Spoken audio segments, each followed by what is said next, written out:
12장 9절에서 16절 말씀 보도록 하겠습니다. 민수기 12장 9절에서 16절 말씀입니다. 민수기 12장 9절 말씀입니다.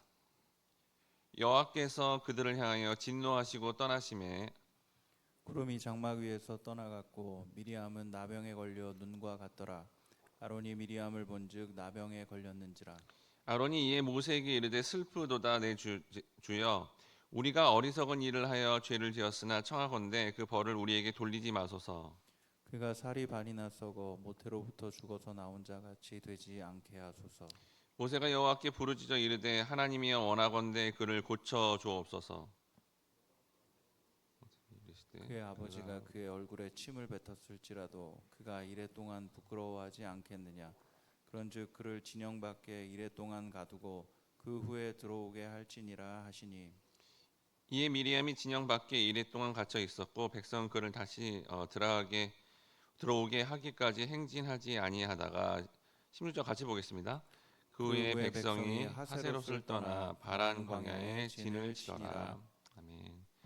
할렐루야. 하나님께서 우리로 하여금 말씀을 듣고 우리를 변화시키는 자리로 부르셨습니다. 오늘은 교만의 결과, 어제는 욕망의 결과였는데 오늘은 교만의 결과에 대해서 말씀을 나눌 때 오히려 그렇게 반응하는 게 아니라 은혜로 반응하는 그런 은혜로운 시간이 되시기를 바랍니다. 민수기 12장 1절에 보니까 모세가 굿수 여자를 취하였더니 그 여자를 취하였으므로 미리암과 아론이 모세를 비방하니라 라고 되어 있습니다. 본문은 모세가 아내였던 시보라가 죽은 후에 정식으로 굿수 여자를 아내로 맞이하는 장면이었습니다. 그런데 그때 모세가 이방 여인과 결혼한 사건이 빌미가 되어서 가족이잖아요. 그래도 미리암과 아론이 이 모세의 지도권에 도전하게 됨을 여기서 보여주고 있습니다.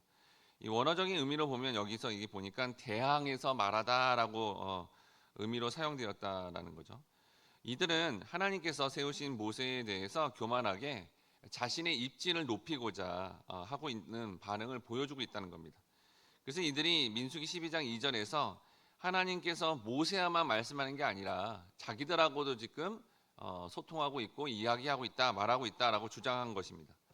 이러한 거에 대해서 하나님이 직접 나타나서 다음과 같이 말씀하십니다.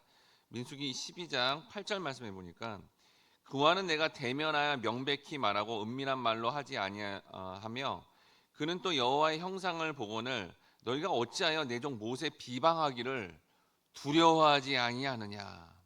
이때 하나님은 모세에 대해서 여호와의 형상이라고 칭합니다. 이러한 말씀은 유일한 도움이 되시는 여호와의 뜻을 따라 삶을 영위하기 위해 이 눈이요 우리의 시선을 항상 하나님께만 고정하고 그 은혜를 사모했던 자가 바로 이 모세였다라고 하나님이 친히 나타나셔서 말씀하시면서 이렇게 입증하고 있는 장면입니다. 즉 성경에서 겸손이란 오직 하나님께만 시선을 두는 거예요. 뭐 세상에서는 여러분 겸손은 자신을 낮추는 거죠. 근데 성경은 오직 하나님께만 시선을 두고 오직 하나님만을 의존하는 것을 겸손이라고 하는데 이 겸손한 자를 대표하는 자가 바로 모세였다라고 하나님이 친히 말씀했다는 겁니다. 그런데 아론과 미리암은 이렇게 하나님께만 시선을 두지 않게 되자 하나님이 세운 지도자인 모세를 판단하고 비판하고 있으니 이러한 형태는 명백히 교만한 자다라고 그렇게 말씀하고 있다는 겁니다. 여러분 교만한 자에 대해서 잠언은 교만은 멸망의 선봉이라 그러잖아요. 실제 그 일이 여기에서도 일어나게 됩니다. 민수기 12장 9절에서 10절에 보니까 여호와께서 그들을 향하여 진노하시고 떠나심에 구름이 장막 위에 떠나갔고 미리암은 나병에 걸려 눈과 같더라. 아론이 미리암을 본즉 나병에 걸렸는지라. 이 말씀을 통해 하나님께 이렇게 진노를 받는다는 것은 하나님께서 그들을 떠나셨다라는 것을 알 수 있습니다. 즉 교만한 자는 하나님을 의지하지 않고 하나님을 떠나 자신의 뜻대로 하는 자를 의미한다라는 것을 성경이 말씀하고 있다는 겁니다. 근데 이 단어가 성경에서 여호와를 돌이키는 즉 배교 행위로 쓰고 있다라는 거예요. 단순히 그냥 교만이 잘난 척하는 걸로 끝나는 게 아니라 여호와 하나님을 등지게 된다라는 거죠. 그런데 그 배교의 중심에 보니까 누구만 나병에 걸렸어요? 미리암만 나병에 걸린 것으로 보아 이 미리암이 이를 주도적으로 했다라는 것을 알 수 있습니다. 여기 나병은 강한 전염성을 가졌을 뿐만 아니라 의식적으로 부정한 것으로 취급되어서 이스라엘 회중 안에 거할 수 없으므로 이제 미리암은 짐 밖에 거할 수밖에 없었다라는 겁니다. 실로 미리암에게 있어서는 인생 가운데 절대절명의 위기에 처해 있게 됐다는 거죠. 이 교만의 결과로 미리암에게 이 나병의 증세가 나타났는데 이게 눈과 같이 되었다라고 지금 묘사되고 있습니다. 실제 매우 심각한 문둥병에 걸렸다라는 것을 알 수 있다라는 거죠.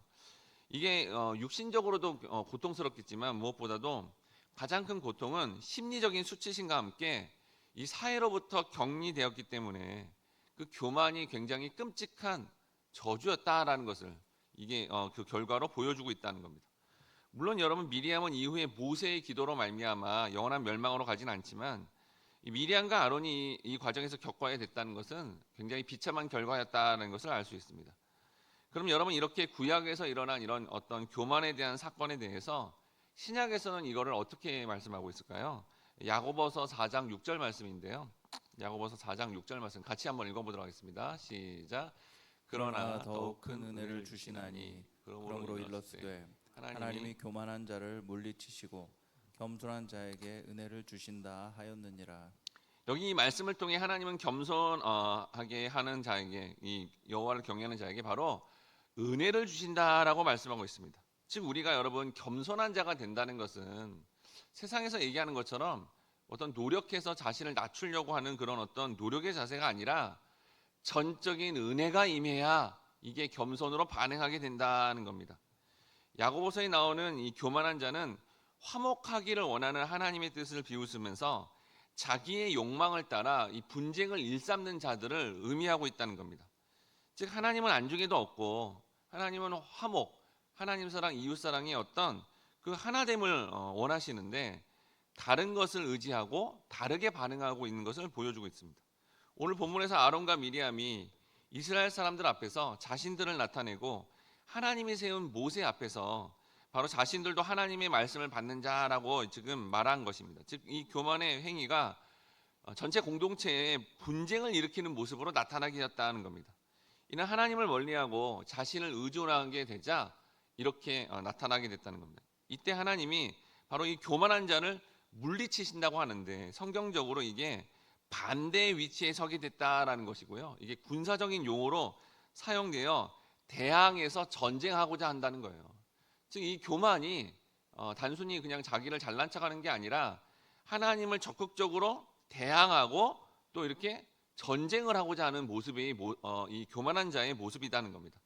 즉 하나님은 교만한 자들을 만군의 하나님을 대적하는 자로 삼는다는 것입니다.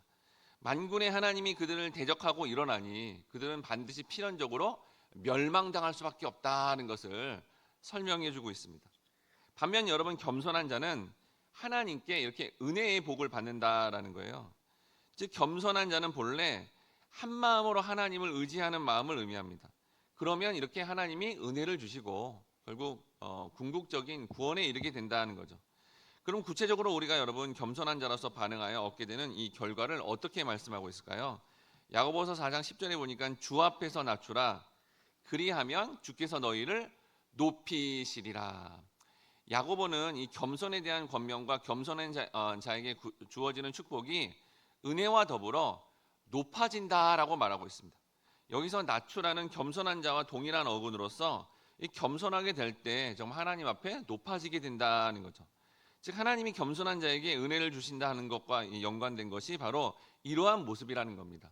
근데 이 모습은 궁극적으로 그리스도께서 재림하실 때 그와 더불어 영광 중에 세상을 통치하도록 종말에 높아지게 된다는 것을 확신하고 있다는 겁니다.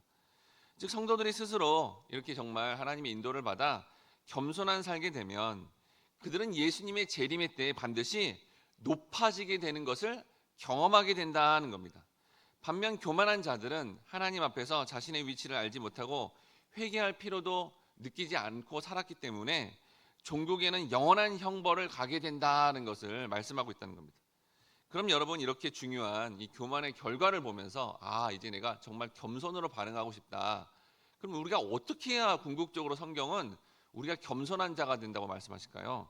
그 말씀이 바로 예수님의 비유의 말씀에 힌트를 얻을 수 있습니다. 누가복음 14장 8절에서 10절의 말씀을 보니까 내가 누구에게나 혼인잔치에 청함을 받을 때 높은 자리에 앉지 말라.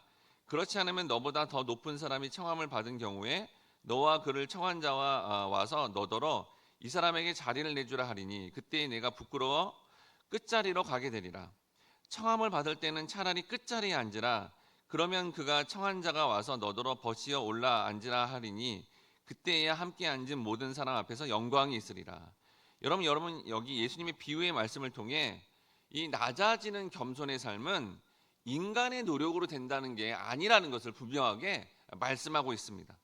예수님의 비유의 말씀을 잘 살펴보면 잔치 자리의 높은 자리와 이 낮은 자리의 배정은 그 사람이 어떤 거를 했다고 되는 게 아니라 잔치집의 주인에게 모든 게 전권이 맡겨져 있다는 것을 알 수 있습니다. 아무리 자기들이 높은 자리 상자에 앉고 싶어도 이미 주인의 마음속에 결정한 대로 그게 이루어지게 된다는 겁니다. 즉 이는 예수님 당시에 바리새인들이 그 당시에 율법이 말하고 있는 모든 종교 행위와 이 율법 지킴의 구제를 비롯해서 여러 행위를 통해서 다른 사람에 비해서 더 높아지려는 시도를 아주 열심히 했는데 예수님 뭐라고 하는 거예요? 이 비유의 말씀을 통해 그게 아무 소용이 없다라고 말씀하고 있는 겁니다. 즉 인간 사이에 여러분 다음 세대 우리 학생들도 마찬가지잖아요. 경쟁을 통하여 높아지기와 또 그냥 어떻게 보면 우리가 살고 있는 이 자리에서 높은 자리로 올라가려는 이 쟁탈전은 하나님 나라의 배정에 아무런 영향을 미칠 수 없게 된다는 겁니다. 이거를 알아야 되고 우리가 인간의 시각에서 겸손과 교만을 판단하거나 평가하면 안 된다라는 거예요. 예를 들어 우리가 여러분 어려운 사람을 이렇게 돕는다고 생각해 보세요. 어려운 사람을 돕죠. 예수님 당시에 바리새인들이 이걸 되게 잘했습니다. 구제를 너무너무 잘했어요. 자신의 전 재산을 팔아서 했거든요. 어려운 사람을 돕는다고 하는데 그 대상을 찾고 대상에게 선물을 주거나 물질적으로 지원을 하기도 합니다. 그런데 인간은 그렇게 연약한 대상을 돕는다고 하면서도 교묘하게 그 자리에서 자신을 높인다는 거예요. 흔히 교만은 보이는 물질이나 보이는 것으로 다른 사람을 가진 것 앞에서 자랑하는 것을 의미하고 이렇게 여깁니다. 근데 성경은 겸손해 보이는 그 행동마저도 실상은 사실은 자신을 교묘하게 높이는 것이라고 예수님이 정확하게 말씀하시고 판단하고 있다는 겁니다. 즉 우리가 아무리 교회에서조차도 신앙생활을 잘하는 모습을 보이고 소위 착한 일이라고 해서 우리의 몸을 움직여 어려운 대상을 돕는다고 하지만 이게 겸손해 보이거든요. 그렇지만 우리의 마음은 그 잘하는 일을 통해서도 여전히 반드시 자신의 위상을 높이고 있다는 겁니다. 그러니 사람들이 보기에 낮아지고 겸손하게 실제로 행동한다 해도 자기를 높이는 그 교만한 마음을 벗어날 수 없다는 겁니다. 그래서 우리는 교회 안에 목회자로, 장로로, 셀 리더로, 영적 리더가 되었다고 이렇게 수없이 낮아지고자 겸손해지고자 시도해 보지만 여전히 주인공은 높아지려는 나이구나라는 걸 깨달을 수밖에 없다는 겁니다. 그렇게 우리들의 겸손의 노력은 결국 자기 높아지기로 이어지는 경우가 대부분이다라는 거예요. 그런데 주님은 비유의 말씀을 통해 성경적인 이 겸손이 단순히 자신을 낮아지게 하는 어떤 모습에 뿐만 아니라 구원과 연관되어 있기 때문에 하나님의 은혜를 받아야만 성령이 그 사람을 통치해야만 결국은 그 사람이 낮은 자의 삶으로 인도받게 되고 그리스도의 영을 받지 못하는 자들은 끝까지 자기만을 높이는 삶을 살다가 결국은 최종 멸망에 이르게 된다는 겁니다. 즉 성도는 성령을 받아 자신의 실체가 내가 이게 교만할 수밖에 없구나라는 것을 인생 가운데 폭로당하면서 그 과정을 통해서 다음과 같이 겸손하게 고백하게 된다는 거예요. 나라는 인간은 아무리 착한 일을 하려고 해도 교만할 수밖에 없는 죄인 중에 괴수구나 라는 것을 고백함으로 나는 하나님의 은혜가 아니면 하루도 한시도 겸손하게 살 수 없는 존재구나 라는 것을 인지하게 되고 인정하게 되는 것을 성경이 뭐라 그래요? 이걸 겸손이라고 한다라는 겁니다. 바로 그래서 그 자리에서 이렇게 하나님의 진리의 말씀을 사모하고 기도하게 된다는 게 겸손한 자의 반응이라는 겁니다. 즉 주님의 말씀대로 낮은 자리에 앉아도 괜찮다고 여기는 믿음의 반응이 나와야 된다는 거예요. 여러분 어린아이부터 지금 어른까지 낮은 자리인데 난 낮은 자리에 있어서 괜찮아요. 이렇게 말하는 인간이 어디 있습니까? 안 된다는 거예요. 성령이 그렇게 말할 수밖에, 인정할 수밖에 인도를 받아야 된다는 겁니다. 즉 겸손의 반응은 우리가 노력해서 되는 것이 아니라 내가 주님께 선택받은 존재임을 깨달아 그 주님 앞에 자신의 연약함을 날마다 고백하며 날마다 주님 없이는 못 삽니다. 난 오늘도 하나님의 말씀 없이는 기도하지 않고는 살 수가 없습니다 라고 이렇게 고백하는 겸손한 자로 우리가 반응할 때 하늘의 복을 받으며 영원한 천국을 소유한 자로서 살게 된다는 겁니다. 이러한 여러분 성경적인 겸손으로 반응함으로 말미암아 오히려 하나님 나라의 높은 자로서 영광스러운 삶을 살아가시는 우리 모든 성도님들 되시길 주님의 이름으로 축원합니다. 함께 같이 기도하겠습니다. 사랑하는 주님, 이 말씀 앞에 우리가 솔직하게 고백합니다. 우리가 행하려는 겸손해 보이는 모든 행위들은 결국은 나 자신을 높이기 위한 행동이며 그 모든 과정을 통해서 우리는 죄인 중에 괴수일 수밖에 없음을 고백합니다. 근데 이러한 고백을 할 때 오히려 우리를 겸손한 자로 여겨주시며 하나님 나라의 높은 자로 여겨주신다니 감사를 드립니다. 우리가 성경적인 겸손으로 반응함으로 말미암아 오히려 하늘의 복을 충만하게 받아 이 땅 가운데 겸손한 자로서의 반응을 통하여 하나님 나라를 확증하며 이러한 복음의 말씀을 전파하는 복된 삶이 될 수 있도록 인도해 주옵소서. 감사드리며 예수님의 이름으로 기도드립니다. 아멘. 다음과 같은 기도 제목으로 기도하겠습니다. 주여, 우리가 교만하게 자신의 시각으로 다른 이들을 판단하지 않게 하시고 본문의 말씀처럼 모세와 미리암처럼 정말 자신의 어떤 기준으로 판단하지 않게 하시고 오직 하나님만을 의존하는 겸손으로 반응함으로 말미암아 오히려 하나님 나라의 복을 충만하게 받아 하나님 나라의 높은 자로서 귀한 영혼들을 섬기는 삶을 그렇게 믿음 가운데 살아가게 도와주시옵소서.